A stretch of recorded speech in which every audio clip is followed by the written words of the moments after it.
Emprender un negocio non é fácil. Facelo desde o rural complica aínda máis, pero o caso da nosa seguinte protagonista é incluso máis admirable porque a súa discapacidade visual e de mobilidade non a botou atrás. Fai artesanía con fíos desde Outeiro de Laxe, en Allariz.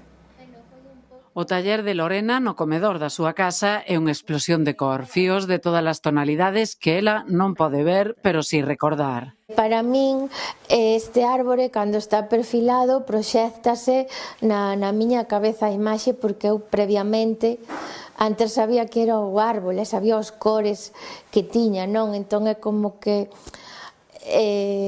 queda aí a imaxe na miña memoria. A minuciosidade con que traballa é froito de moitas horas de práctica, pero tamén dun talento natural que a fixo pensar nesta afección como un medio de vida. Sentirme realizada, non? Maior autonomía, dicir, bueno, pois eu puden ser capaz de levar a cabo o xogo de fíos e de mantelo no tempo. Estudou empresariais, pero nunca chegou a exercer. As dificultades xerais do mercado laboral sumouse no seu caso a discapacidade, pero lonxe de se render, emprendeu o seu propio camiño. Está en pequena escala, pero polo menos vou avanzando, non? Vou realizando pasiño a pasiño o que me propuxe. Ten o apoio de Laura, a súa asistente persoal. Para min Lorena é un referente.